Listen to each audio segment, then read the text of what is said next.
আমাদের চ্যানেলের সমস্ত গল্পের নোটিফিকেশন সবার আগে পাওয়ার জন্য এখনই সাবস্ক্রাইব করুন আমাদের চ্যানেলটি এবং পাশে থাকা বেল আইকনটি প্রেস করে অল করে দিন। হরেবল উইকেন্ডে আজ আপনাদের জন্য মঞ্জিল সেনের লেখা গল্প দুঃস্বপ্নের রাত। আজকের গল্পটি আমরা নিয়েছি মঞ্জিল সেনের ভয় সমগ্র এই বইটি থেকে। আজকের গল্প পাঠে এবং গল্পের সূত্রধর আমি অতনু। শুরু হচ্ছে দুঃস্বপ্নের রাত।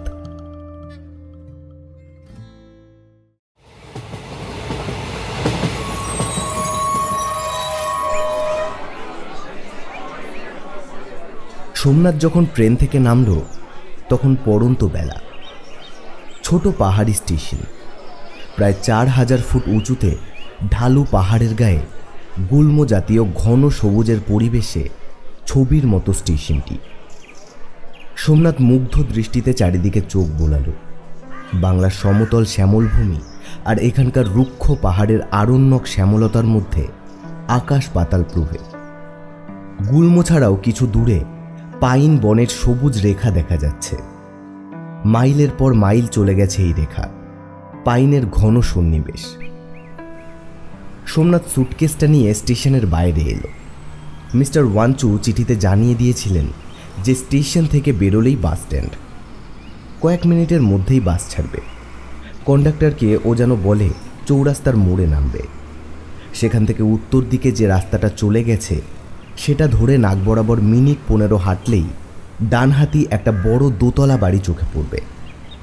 বাড়িটা কিন্তু ঠিক রাস্তার উপরে নয়, উত্তরমুখ যে রাস্তাটার কথা বলা হয়েছে সেটা থেকে একটা পথ ডাইনে বেঁকে ওই বাড়িটার সামনে গিয়ে শেষ হয়েছে। মিস্টার ওয়াঞ্চু ভালো করে ম্যাপ এঁকে বাড়িটার অবস্থান বুঝিয়ে দিয়েছেন। কোনো অসুবিধা হবে না। বিছানাপত্র তিনি নিতে মানা করেছেন, তাই সোমনাথ ছোট একটা সুটকেসে কিছু জামা কাপড় ভরে বেরিয়ে পড়েছে। সঙ্গে নিয়েছে একটা রিভলভার আর একটা 3 ব্যাটারি টর্চ। বাইরে গেলেই এগুলি ওর নিত্য সঙ্গী। বাসে উঠে কোনার দিকে একটা সিটে ও আয়েশ করে বসল। এখনো যতটুকু বেলা আছে বাইরের প্রাকৃতিক দৃশ্য, অরণ্য আর পাহাড়ের অনন্ত সৌন্দর্য ও দুচোখ ভরে দেখবে।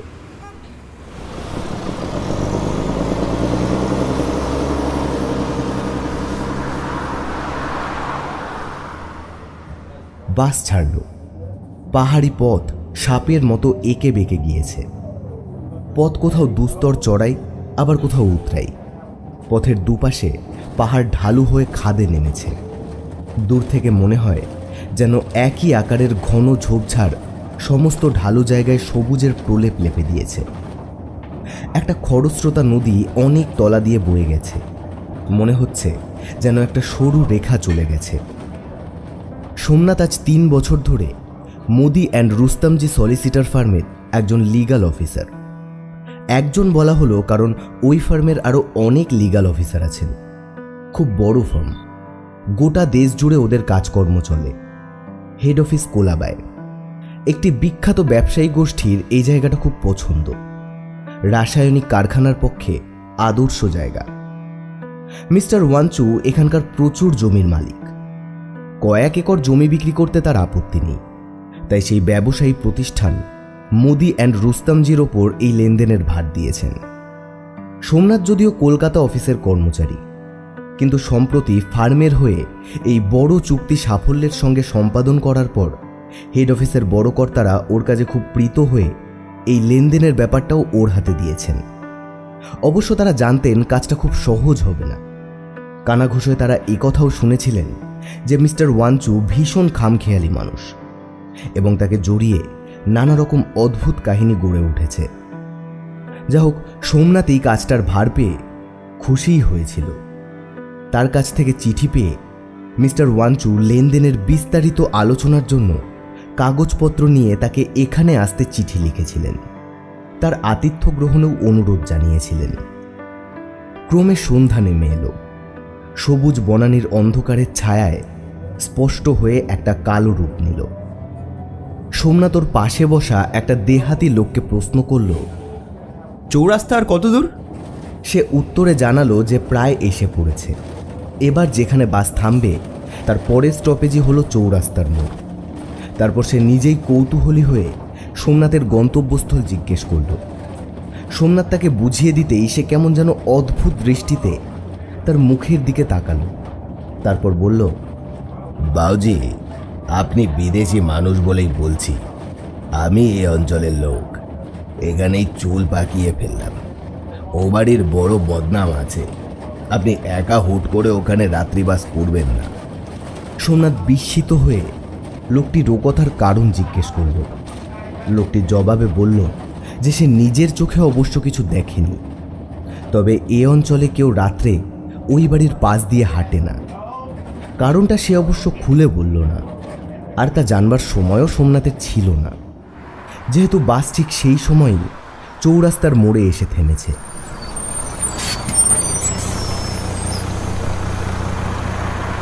ও দেহাতি লোকটিকে তার সাবধান বাণীর জন্য ধন্যবাদ জানিয়ে চটপট নেমে পড়ল।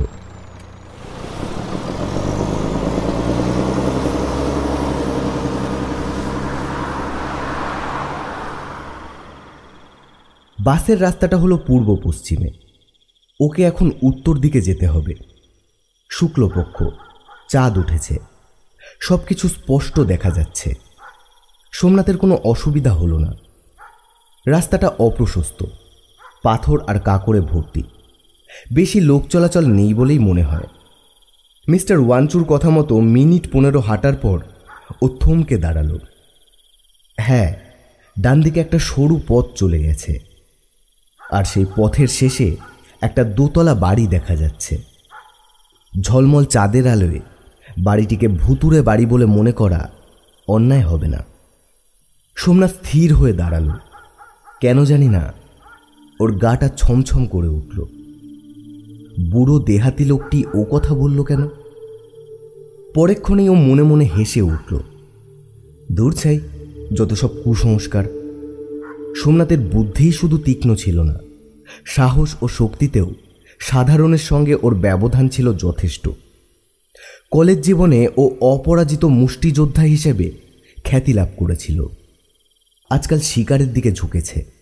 বয়সও ওর বেশি নয়, মাত্র 28 বছর। সুটকেসটাকে শক্ত মুঠোয় চেপে ধরে ও বড় বড় পা ফেলে ডান দিকের পথ ধরল। কাছে এসেই বুঝতে পারল বাড়িটা উঁচু পাঁচিল দিয়ে ঘেরা। পাঁচিল 2 মানুষ উঁচু তো হবেই, বেশিও হতে পারে। পথটা একটা প্রকাণ্ড গেটের সামনে গিয়ে শেষ হয়েছে। সোমনাথ সুটকেসটা মাটিতে নামিয়ে রেখে টর্চ ফেলে দেখতে লাগল। লোহার গেট, রং চটে গেছে, মূর্ছে পড়েছে। দেখে মনে হয় যেন মোগল আমলের, কিন্তু এখনও বেশ মজবুত। ভেতর থেকে তালা বন্ধ। গেটের ওপর থেকে তলা পর্যন্ত সারি সারি চওড়া লোহার পাত। তার ফাঁক দিয়ে সোমনাথ দেখল বাড়িটা গেট থেকেও বেশ কিছুটা ভেতরে। কোনো আলোর রেখা চোখে পড়ে না। ও কি করবে ভাবছে, এমন সময় চোখে পড়ল গেটের ডান দিকে একটা উঁচু কাঠের ফ্রেম, আর সেটা থেকে পেতলের একটা বিরাট ঘণ্টা ঝুলছে, অনেকটা গির্জের ঘণ্টার মতো। ঘণ্টার সঙ্গে একটা দড়ি বাঁধা, আর দড়িটা হাতের নাগালের মধ্যেই।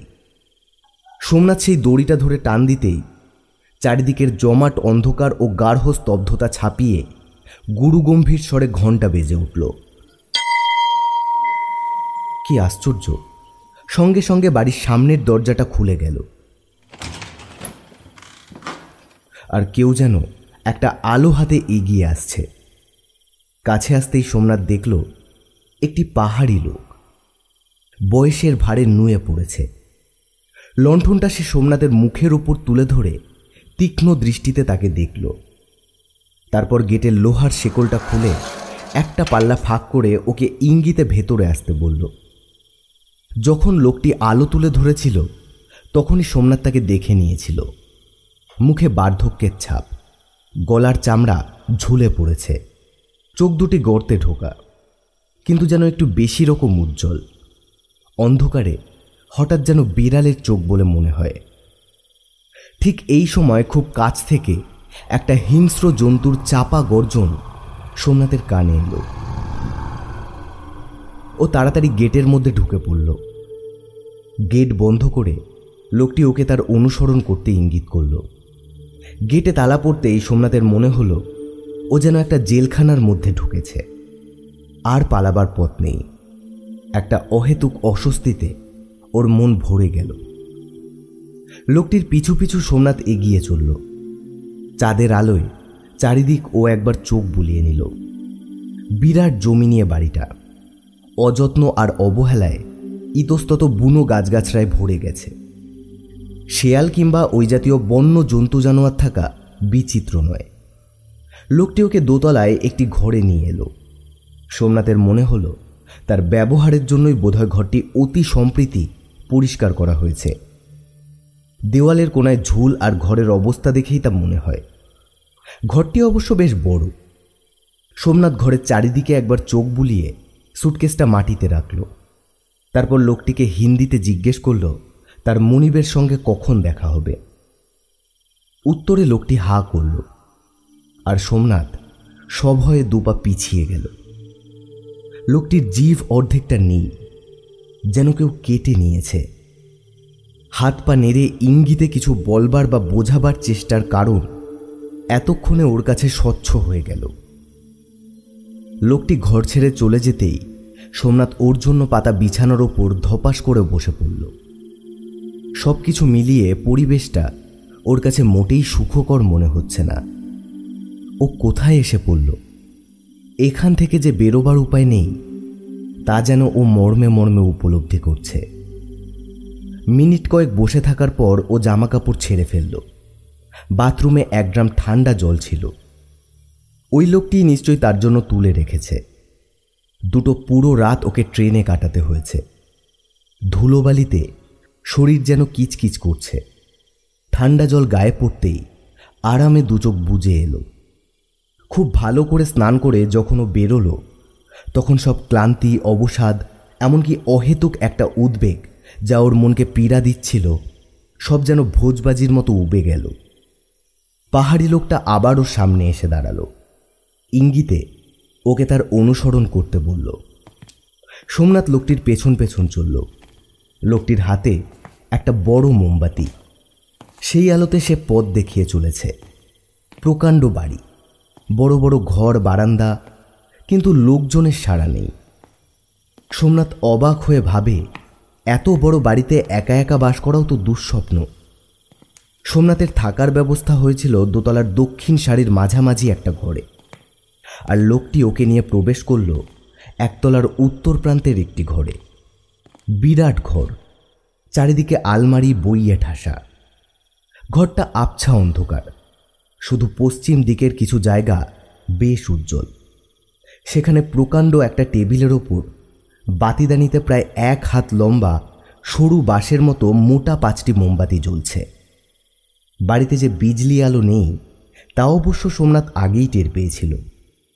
দেওয়াল ঘেঁষে একটা গদি মোড়া চেয়ারে একজন ভদ্রলোক বসে আছেন। তিনিই নিশ্চয়ই মিস্টার ওয়াঞ্চু। সোমনাথ ভদ্রলোকের দিকে পায়ে পায়ে এগিয়ে গেল। তিনি একটা মোটা বইয়ের উপর ঝুঁকেছিলেন। পায়ের শব্দে মুখ তুলে তাকালেন, আর সঙ্গে সঙ্গে সোমনাথ যেন একটা ইলেকট্রিক শক খেল।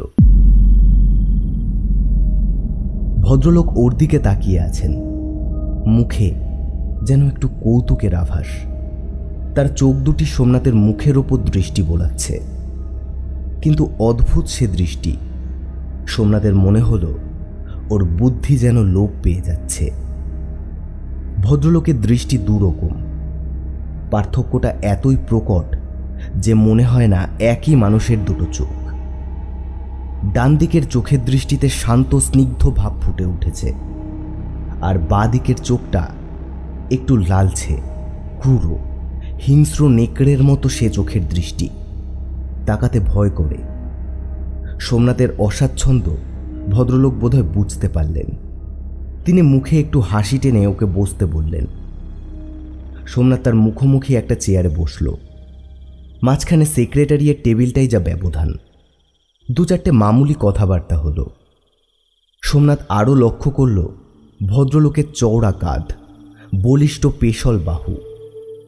বয়স 40-45-এর বেশি হবে না। ভদ্রলোক একটা সিল্কের পায়জামা আর একটা সিল্কের চিত্তির বিত্তির শার্ট পরেছিলেন। বুকের বোতামটা খোলা। সেই ফাঁক দিয়ে ঘন কালো লোম উকি মারছিল। ভদ্রলোকের হাতেও বড় বড় লোম, এক কথায় বলিষ্ঠ লোমশ পুরুষ। তাদের কথাবার্তার ফাঁকে সেই পাহাড়ি আবার এসে দাঁড়ালো। ভদ্রলোক অর্থাৎ মিস্টার ওয়াঞ্চু বললেন, চলুন, ডিনার রেডি। সোমনাথ হাত ঘড়ির দিকে তাকিয়ে দেখল মোটে 8টা বাজে। মিস্টার ওয়াঞ্চু সেটা লক্ষ্য করে মৃদু হেসে বললেন,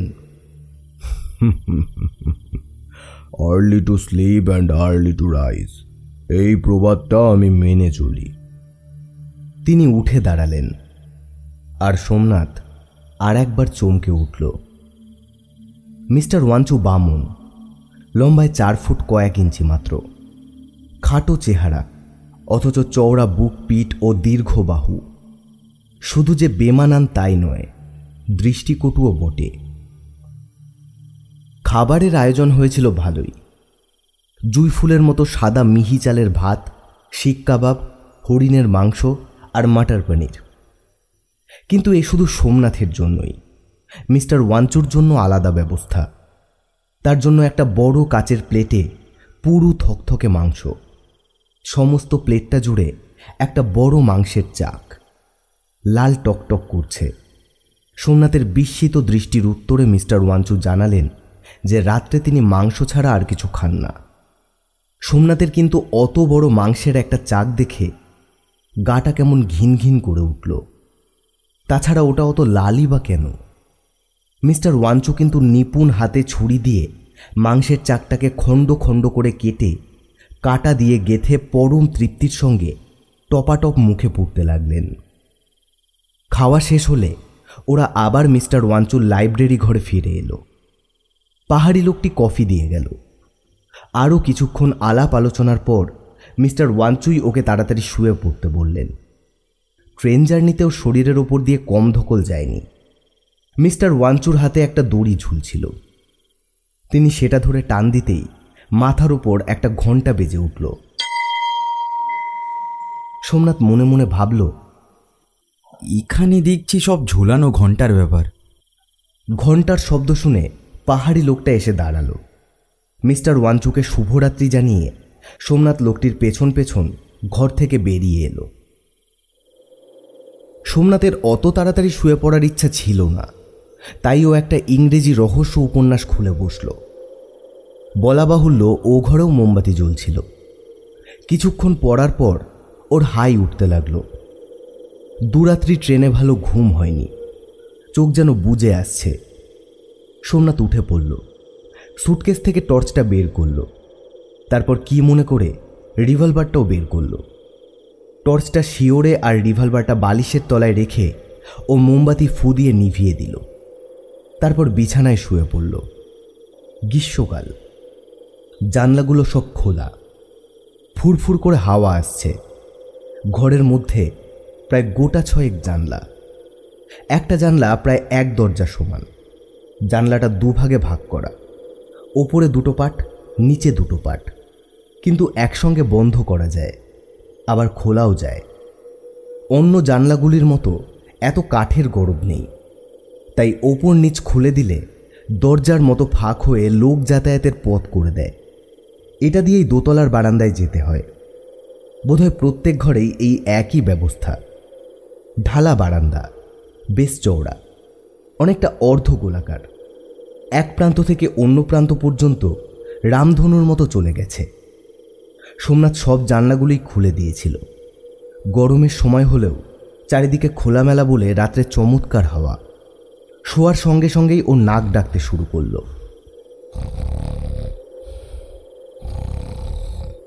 গভীর রাতে আচমকা সোমনাথের ঘুম ভেঙে গেল। অজানা পরিবেশে প্রথমে ও কিছুই ঠাউর করতে পারল না। ঘোরটা কেটে যেতেই একটা বিশ্রী গন্ধ ওর নাকে এসে লাগলো। গন্ধটা আসছে বারান্দায় যাবার জানলার দিক থেকে। ও হাত বাড়িয়ে টর্চটা তুলে নিল, তারপর বোতাম টিপল। উজ্জ্বল আলো ছড়িয়ে পড়তেই ওর মনে হলো চকিতে যেন একটা ছায়ামূর্তি অদৃশ্য হয়ে গেল।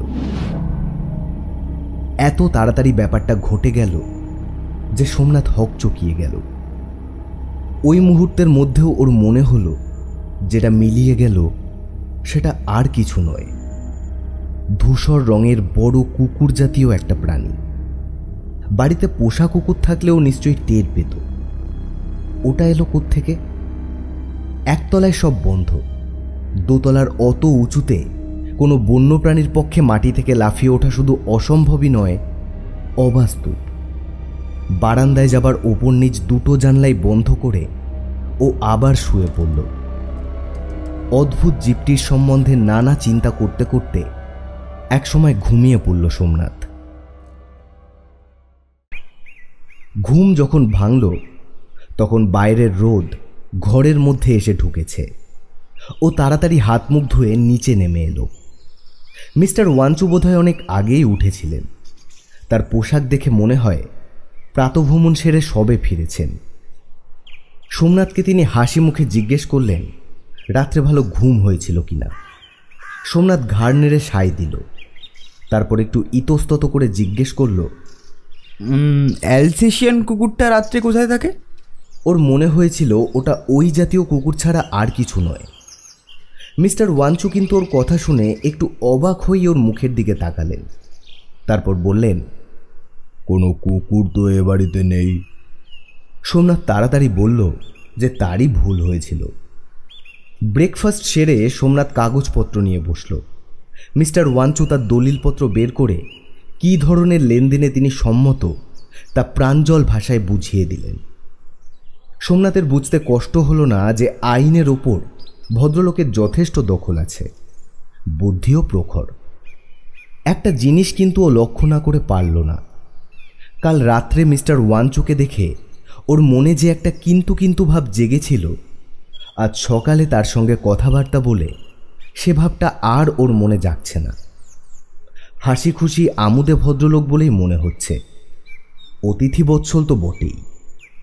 আজ দিনের বেলা মিস্টার ওয়াঞ্চুর সঙ্গে গতকাল রাতে দেখা ভদ্রলোকের যেন আকাশ পাতাল প্রভেদ।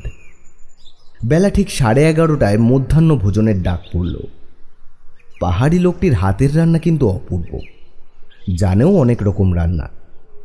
দুপুরের মেনু ছিল মোগলাই পোলাও, মাংসের কোপ্তা, মাছের ফ্রাই আর কাচের বাটি ভর্তি জমানো দুধ, তার মধ্যে কিশমিশ আর পেস্তা বাদাম ছড়ানো। এবেলা কিন্তু মিস্টার ওয়াঞ্চু সোমনাথের সঙ্গে একই খাবার খেলেন। গত রাতের মতো কোনো বিশেষ ব্যবস্থার ধার দিয়েও গেলেন না। খেতে খেতে তিনি অনেক গল্প করলেন, হাসির কথা বললেন, নিজেও প্রাণ খুলে হাসলেন। ভদ্রলোক যে শুধু শিক্ষিতই নন, অসাধারণ পণ্ডিত, তা সোমনাথ তার সঙ্গে নানা প্রসঙ্গ আলোচনা করেই টের পেয়েছিল।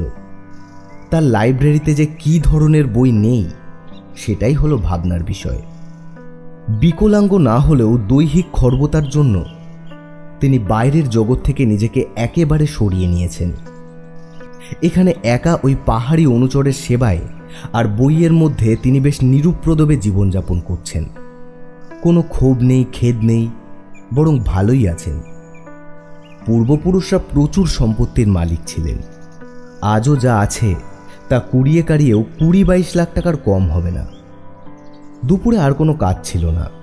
মিস্টার ওয়াঞ্চু অনেক রাত পর্যন্ত পড়াশুনো করেন, তাই সারাটা দুপুর তিনি ঘুমোন।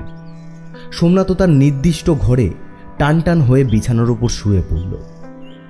দিবানিদ্রার অভ্যেস ওর নেই, কিন্তু শোবার সঙ্গে সঙ্গেই ও ঘুমিয়ে পড়ল। ঘুম ভাঙল একেবারে বিকেলে। মিস্টার ওয়াঞ্চু তখন তার ঘর থেকে বেরোননি।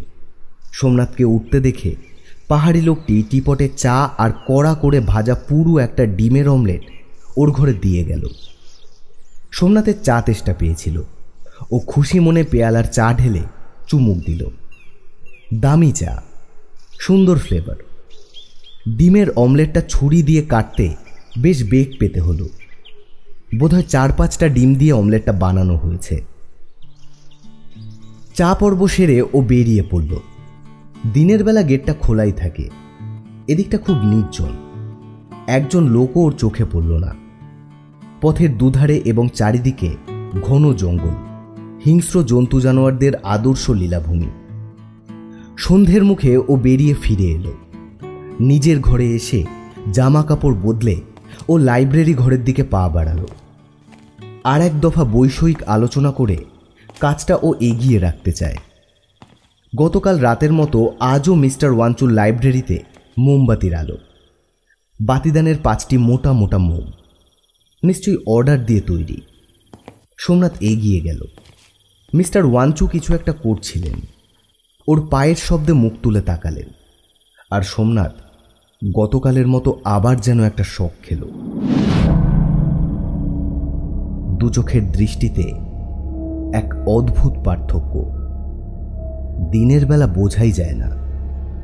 মুখের ডান দিকের আদল আর বাঁ দিকের আদল সম্পূর্ণ ভিন্ন, যেন দুজন আলাদা মানুষের অর্ধেক অংশ জোড়া দিয়ে একটা মুখ গড়ে উঠেছে।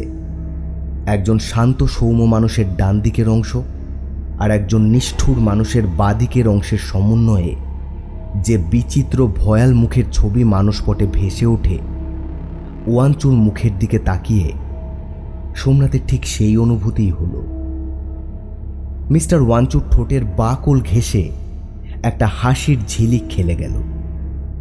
বাঁ গালটা সামান্য কেঁপে উঠল। সোমনাথ অনেকটা বিমূঢ়ের মতো দাঁড়িয়ে রইল। কি নিষ্ঠুর চাপা হাসি! নিজেকে সামলে নিয়ে সোমনাথ তার উদ্দেশ্য জ্ঞাপন করল। মিস্টার ওয়াঞ্চু অসহিষ্ণু কণ্ঠে বলে উঠলেন যে তিনি এখন ব্যস্ত, সময় হবে না। সোমনাথ মনে মনে একটু আহত হয়েই ফিরে এলো। দিনের বেলার অমায়িক ব্যবহারের সঙ্গে ভদ্রলোকের এখনকার রূঢ় আচরণের মধ্যে কোনো সামঞ্জস্য ও খুঁজে পাচ্ছে না। রাত্রে খাবার টেবিলে আবার ওদের দেখা হলো। কালকের মতো আজও মিস্টার ওয়াঞ্চুর জন্য সেই একই বিশেষ ব্যবস্থা, প্লেট ভর্তি মাংসের বিরাট খণ্ড, আর সোমনাথের জন্য ভাত, কি একটা শাকের তরকারি আর মাংসের স্টু। মিস্টার ওয়াঞ্চু ছুরি দিয়ে চাকটাকে নিপুণভাবে টুকরো টুকরো করে কেটে কাটায় গেঁথে মুখে পুড়ছেন, আর চোখে মুখে একটা তৃপ্তির ভাব ফুটে উঠছে। হঠাৎ তিনি মুখ তুলে সোমনাথের দিকে তাকিয়ে বললেন, আপনি সব দরজা জানলা খুলে শোবেন, এখানে চোর ডাকাতের ভয় নেই। সোমনাথের কেমন যেন খটকা লাগলো। কাল রাত্রে ও যে ওই ঘটনার পর বারান্দায় যাবার জানলাটা বন্ধ করে শুয়েছিল, তা ভদ্রলোক জানলেন কি করে? তবে কি তিনি রাত্রে বারান্দা দিয়ে ওর ঘরের দিকে এসেছিলেন? ও আরও লক্ষ্য করল যে ভদ্রলোক খাওয়া বন্ধ করে ওর মুখের দিকে তাকিয়ে আছে। ও মুখে বলল, আচ্ছা।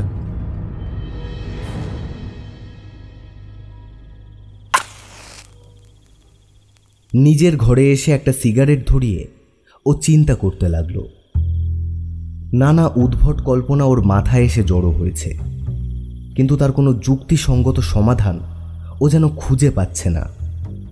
দুপুরে টানা ঘুম দেওয়ায় ওর ঘুমও আসছিল না। অসমাপ্ত বইটা নিয়ে ও একটা চেয়ার টেনে বসল। কতক্ষণ পড়েছিল খেয়াল নেই। হঠাৎ হাতঘড়ির দিকে চোখ পড়তেই ও দেখল 10টা বেজে গেছে। ও এবার বই বন্ধ করে উঠে দাঁড়ালো। ওর মাথায় একটা প্ল্যান এসেছে। আজ রাত্রে ও ঘুমোবে না। সমস্ত ব্যাপারটার একটা ফয়সালা না হওয়া পর্যন্ত ও যেন স্বস্তি পাচ্ছে না। বারান্দার জানলাটা খুলে দিয়ে ও ফু দিয়ে মোমবাতিটা নিভিয়ে দিল। রিভলভারটা হাতে নিয়ে ওই জানলার ঠিক উল্টো দিকের দেওয়াল ঘেঁষে চেয়ারটায় পা তুলে ও বসল। তারপর শুরু হলো নীরব প্রতীক্ষা। প্রথম ঘন্টায় কিছুই হলো না। দ্বিতীয় ঘন্টায় সোমনাথের ঢুলু নিয়ে এলো, হাই উঠতে লাগলো। তৃতীয় ঘন্টায় ও যেন আর চোখ খুলে চাইতে পারছে না। আবার চমকে জেগে ওঠে। এই ঘুম জাগরণের মধ্যে হঠাৎ একটা বোটকা গন্ধে ও সজাগ হয়ে উঠল। ঘরের মধ্যে চাঁদের আলো এসে পড়েছে। তবে ঘরটা খুব বড়, তাই শুধু খানিকটা জায়গা আলোয় ভরে গেছে। সেই আলো আধারিতে ওর মনে হলো যেন একটা ছায়া প্রাণী বিছানার দিকে এগোচ্ছে। ও বাঁ হাতে টর্চটা ধরে ডান হাতে রিভলভারটা তুলে নিল। তারপর টর্চের বোতাম টিপল। টর্চের উজ্জ্বল আলোয় ওর যা চোখে পড়ল তাতে অসম সাহসী ব্যক্তিরও বুক হিম হয়ে যাবে। একটা নেকড়ে সামনের দুটো থাবা বিছানার ওপর তুলে দাঁড়িয়েছে। আলো জ্বালতেই নেকড়েটা ওর দিকে মুখ ফেরালো। কি হিংস্র মুখ! জিভ আর দাঁত বের করে ওটা যেন মুখ খিচিয়ে উঠল। দু চোখে ক্রূর দৃষ্টি। সঙ্গে সঙ্গে সোমনাথের রিভলভার গর্জে উঠল, আর নেকড়েটা একটা চাপা গর্জন করে বারান্দার দিকে ছুটে গেল। সোমনাথ কয়েক মুহূর্ত নিশ্চল হয়ে বসে রইল। ও বিছানায় ঘুমিয়ে থাকলে নেকড়েটা নিশ্চয়ই ওর টুটি কামড়ে শেষ করে দিত। গুলিটা কি ওর গায়ে লেগেছে? যেমন আর্তনাদ করে ও ছুটে গেল, তাতে মনে হয় ওটা আহত হয়েছে। আহত পশু ভীষণ হিংস্র হয়ে ওঠে। সোমনাথ রিভলভারটা হাতে নিয়ে সন্তর্পণে বারান্দার দিকে এগোল। বারান্দার এদিক ওদিক তাকিয়ে ও জন্তুটাকে আর দেখতে পেল না। জানলাটা বন্ধ করে ও চিন্তিত মুখে বিছানায় এসে বসল। ওর গুলির শব্দে কেউ জেগে উঠল না। এটা ওর কাছে আশ্চর্য বলেই মনে হলো। তবে বাড়িটা এত বড়, একটা ঘরের সঙ্গে অন্য ঘরের ব্যবধান এত বেশি যে গুলির শব্দ অন্য প্রান্তে না পৌঁছালেও বিস্মিত হবার কিছু নেই। কিন্তু নেকড়েটা এলো কোত্থেকে? পুরনো বাড়ি, কোনো ভাঙাচোরা দরজা বা পথ থাকা বিচিত্র নয়। ও আবার শুয়ে পড়ল। সোমনাথের ঘুম ভাঙল বেশ বেলায়। হাত মুখ ধুয়ে ও নিচে নেমে এলো। মিস্টার ওয়াঞ্চু ওকে দেখে হাসি মুখে বলে উঠলেন, কি ব্যাপার, রাত্রে ভালো ঘুম হয়নি? সোমনাথ তীক্ষ্ণ দৃষ্টিতে ভদ্রলোকের মুখের দিকে তাকালো। শান্ত স্নিগ্ধ হাসি, কোনো রকম কপটতার আভাস মাত্র নেই। ও বলল, না, কাল রাতে ভালো ঘুম হয়নি। নতুন জায়গায় প্রথম প্রথম ঘুমের একটু অসুবিধা হয়, দুপুরে ঘুমিয়ে নেবেন। ব্রেকফাস্ট সেরে ওরা আবার কাগজপত্র নিয়ে বসল। কেমনভাবে ও কী শর্তে দলিল তৈরি হবে সেটা আজই পাকাপাকি করে ও একটা খসড়া তৈরি করবে। খসড়াটা মিস্টার ওয়াঞ্চুকে দিয়ে কাল সকালের মধ্যেই অনুমোদন করিয়ে ও বেলা 2:30টায় বেরিয়ে পড়বে। সেই হাঁটা পথে চৌরাস্তার মোড়ে গিয়ে ওকে স্টেশনগামী বাস ধরতে হবে। রাত 8টায় ট্রেন, কিন্তু ওটাই স্টেশনে যাবার শেষ বাস। সোমনাথ আগেই খবর নিয়েছিল বাস 3:30টায় চৌরাস্তার মোড়ে পৌঁছয়। একটু আগেই ও বেরোতে চায়। ওই বাসটাই আবার বিকেলের গাড়ির যাত্রী নিয়ে ফিরে আসে। সোমনাথ ওই ফিরতি বাসেই এখানে এসেছিল। ওর রিটার্ন টিকিট কাটা আছে, চিন্তার কোনো কারণ নেই। যত তাড়াতাড়ি সম্ভব এখানকার কাজ চুকিয়ে পালাতে পারলে ও যেন বাঁচে। আলোচনা ও কাজের ফাঁকে মিস্টার ওয়াঞ্চু একটা আইনের বইয়ের খোঁজে উঠে দাঁড়ালেন। তিনি যখন হেঁটে হেঁটে আলমারিগুলো দেখছিলেন, তখন সোমনাথের নজরে পড়ল যে তিনি সামান্য খুঁড়িয়ে খুঁড়িয়ে হাঁটছেন। ডান পায়ের গোড়ালির কাছে একটা ব্যান্ডেজ। মিস্টার ওয়াঞ্চুর হঠাৎ খেয়াল হলো সোমনাথ তার পায়ের দিকে তাকিয়ে আছে। তিনি বললেন, একেই বলে দুর্ভোগ। সকালে ঘুম থেকে উঠে দেখি গোড়ালি দিয়ে রক্ত পড়ছে, যেন ছুঁচলো দাঁত দিয়ে কেউ কামড়েছে। ছুঁচো টুচো হবে বোধ হয়, বেড়ালেও নখ দিয়ে আঁচড়াতে পারে। একটা এটিএস দিতে পারলে ভালো হতো। সোমনাথের মনে হলো নেকড়েটার কথা বলে, কিন্তু বলি বলি করেও কি একটা ভেবে কথাটা আর বলা হলো না। মিস্টার ওয়াঞ্চু হয়তো কথাটা হেসেই উড়িয়ে দেবেন। মধ্যাহ্ন ভোজনের পর মিস্টার ওয়াঞ্চু সোমনাথকে 5 মিনিটের জন্য তার লাইব্রেরিতে আহ্বান করলেন। দুজনে মুখোমুখি বসার পর মিস্টার ওয়াঞ্চু তার রিভলভিং চেয়ারে হেলান দিয়ে চেয়ারটাকে ডাইনে বায়ে ঘোরাতে ঘোরাতে বললেন, মিস্টার মুখার্জি, আপনার সঙ্গে পরিচিত হয়ে কথাবার্তা বলে আমি খুব আনন্দ পেয়েছি। বুঝতেই তো পারছেন, বাইরের জগতের সঙ্গে আমার সম্পর্ক নেই বললেই চলে। আজ কত বছর পর যে একজন বাইরের লোকের সান্নিধ্য সুখ অনুভব করলাম তা হিসেব করে বলতে পারবো না। আমি হয়তো আপনাকে যথেষ্ট সুখ স্বাচ্ছন্দ্য দিতে পারিনি। এখানে আপনার অসুবিধাও হয়েছে অনেক। আশা করি আপনি আমার অক্ষমতাকে নিজ গুণে ক্ষমা করবেন। সোমনাথ অপ্রস্তুত বোধ করল, বলে উঠল, না মিস্টার ওয়ানশু, আপনার আতিথেয়তা সম্বন্ধে আমার এতটুকু অভিযোগ নেই। খাওয়া দাওয়া, যত্ন, এসবের কোনো কিছুরই ত্রুটি আপনি রাখেননি। You are a perfect host. Mister Wanchoo মৃদু হাসলেন। তারপর ড্রয়ার থেকে সুন্দর কারুকার্য করা কাঠের একটা ছোট্ট বাক্স বের করে বললেন, আর হয়তো আমাদের দেখা হবে না। আমাদের এই পরিচয়টুকু অক্ষয় রাখার উদ্দেশ্যে আমি আপনাকে সামান্য একটা সুভেনির দিতে চাই। আপনি এটা নিলে আমি খুশি হব। তিনি কাঠের বাক্সের ডালাটা খুলে সোমনাথের দিকে এগিয়ে দিলেন। বাক্সের ভেতর একটা দামি সোনার ঘড়ি। সোমনাথ বলে উঠল, এই যে অনেক দামি। মিস্টার ওয়ানচু বাক্সটা তার হাতে গুজে দিয়ে বললেন, আপনার বন্ধুত্ব আমার নিঃসঙ্গ জীবনে আরও অনেক বেশি দামি মিস্টার মুখার্জি। আশা করি আপনিও আমাকে মনে রাখবেন। এই ঘড়িটাই আমার কথা আপনাকে মনে করিয়ে দেবে। সোমনাথ অভিভূত হল। দুপুরে ঘুমের পর সোমনাথ আবার বেড়াতে বেরোল। হাঁটতে হাঁটতে ও চৌরাস্তার মোড়ে এলো। স্টেশন থেকে বাসটা ফিরে এই পথ দিয়েই যাবে। সন্ধে নেমে আসায় ও আর বাসের জন্য অপেক্ষা করল না। চারিদিকে যা জঙ্গল, বাঘ ভালুক বেরোনো অসম্ভব নয়। বাড়ি ফিরে আজ আর মিস্টার ওয়ানচুর সঙ্গে দেখা করার জন্য লাইব্রেরির দিকে গেল না। গত দুসন্ধ্যায় ভদ্রলোকের সান্নিধ্যে ওর অভিজ্ঞতা মোটেই প্রীতিকর হয়নি। সোমনাথ ওর ঘরে গিয়ে ফাইলটা খুলে বসল। খুঁটিনাটি বিষয় আলাদা কাগজে নোট করে নেওয়া দরকার। কলকাতায় ফিরে ফার্মের বড় কর্তাদের কাছে একটা বিস্তারিত রিপোর্ট পেশ করতে হবে। রাত্রে খাবার টেবিলে মিস্টার ওয়ানচুর সঙ্গে আবার দেখা হলো। ভদ্রলোকের মুখটা যেন চিন্তান্বিত, কুটিল চোখটি যেন একটা মতলব বাড়ছে। হঠাৎ মুখ তুলে অনেকটা বিদ্রূপের কণ্ঠে তিনি বললেন, আজও বারান্দার জানলাটা বন্ধ করে শোবেন নাকি? সোমনাথের মনে হলো ভদ্রলোক যেন ওকে চ্যালেঞ্জ জানাচ্ছেন। ও ফস করে বলে ফেলল, খুলেই শোবো। মিস্টার ওয়ানচুর চোখের দৃষ্টিটা যেন একটু নরম হয়ে এলো। তিনি বললেন, ভয় পাবার কিছু নেই। আমি বলেছি না, এখানে চোর ডাকাতের ভয় নেই। খাওয়া শেষ হলে মিস্টার ওয়ানচু বললেন, আজ আমি নিজের হাতে আপনাকে কফি বানিয়ে খাওয়াবো, স্পেশাল কফি। পাহাড়ি লোকটি কফির সাজ সরঞ্জাম গুছিয়ে টেবিলের ওপর রাখল। মিস্টার ওয়ানচু নানা রকম হিসেব করে কফি বানালেন। সোমনাথ অবশ্য ওর দিকে এগিয়ে দেয়া কাপে চুমুক দিয়ে কোনো বৈশিষ্ট্য বুঝতে পারল না। মিস্টার ওয়ানচু তার কাপটা সামান্য তুলে সোমনাথের দিকে তাকিয়ে বললেন, আপনার নিরাপদ রাত্রি প্রার্থনা করছি। ঘরে ফিরে এসে সোমনাথ চিন্তা করতে লাগল, মিস্টার ওয়ানচু বারান্দায় যাবার জানলাটা খুলে রাখার এত পক্ষপাতী কেন? কি তার উদ্দেশ্য হতে পারে?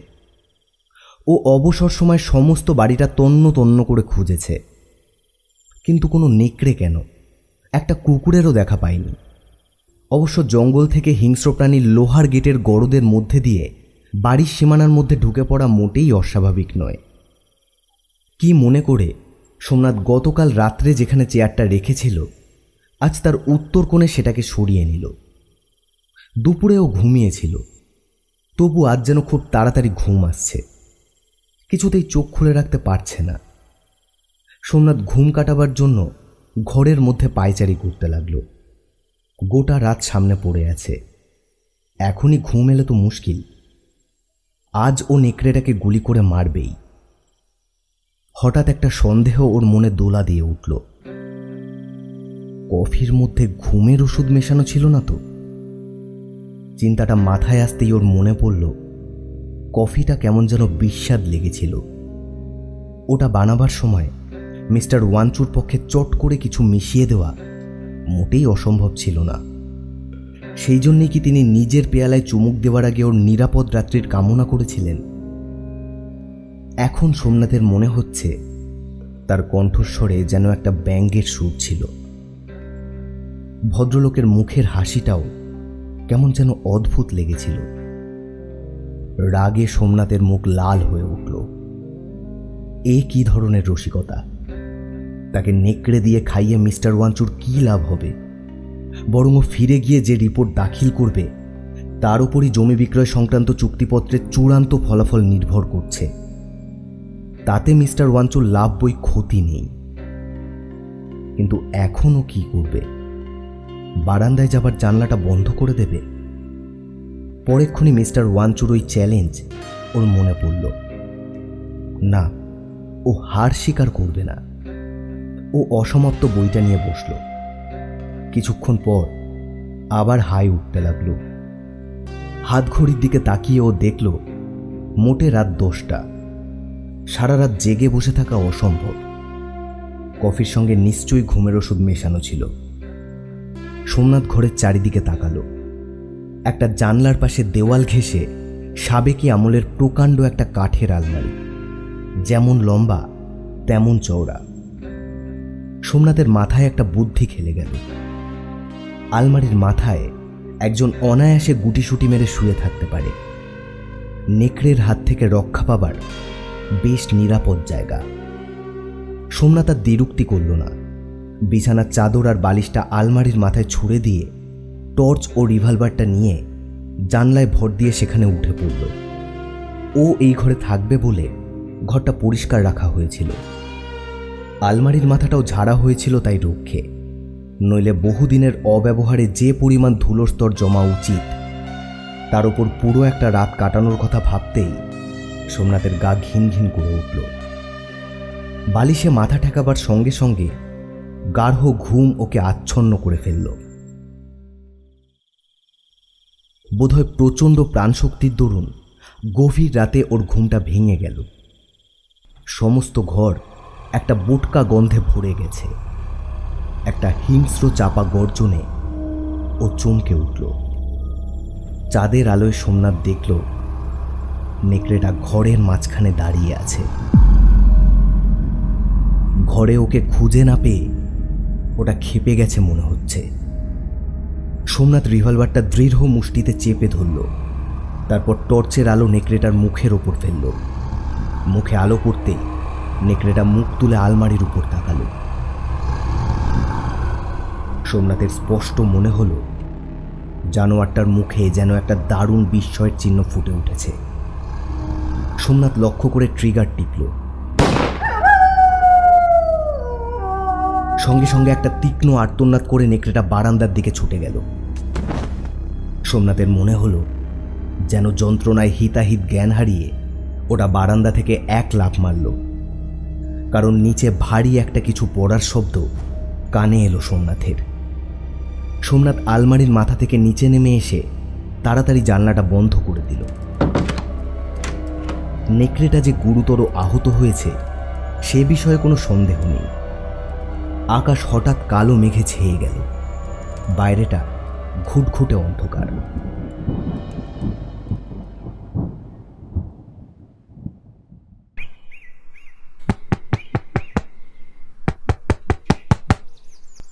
ভোরবেলা দরজায় ঘন ঘন করাঘাত হতেই সোমনাথের ঘুমটা ভেঙে গেল।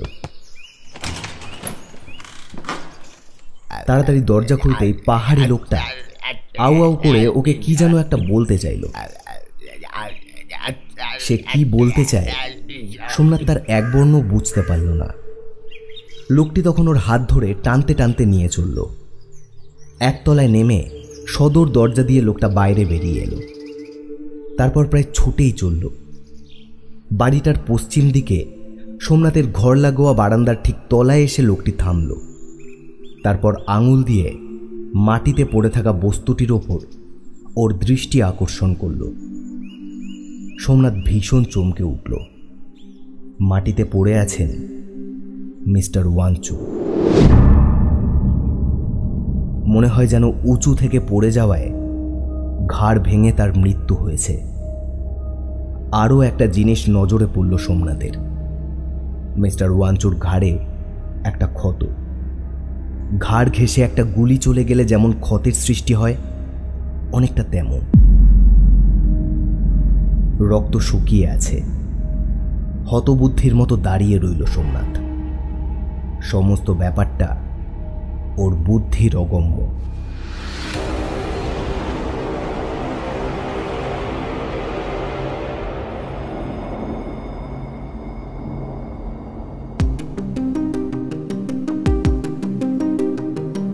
শুনলেন দুঃস্বপ্নের রাত, রচনা মঞ্জিল সেন, সোমনাথের চরিত্রে সায়ন, গল্পপাঠ বাসের সহযাত্রী এবং mister Wanchoo Atanu, editing, sound and poster design Atanu. শেষ হলো দুঃস্বপ্নের রাত। আমরা আবার ফিরে আসব নতুন কোনো গল্প নিয়ে। ততক্ষণ ভালো থাকুন, সুস্থ থাকুন আর শুনতে থাকুন হরিবল উইকেন্ড।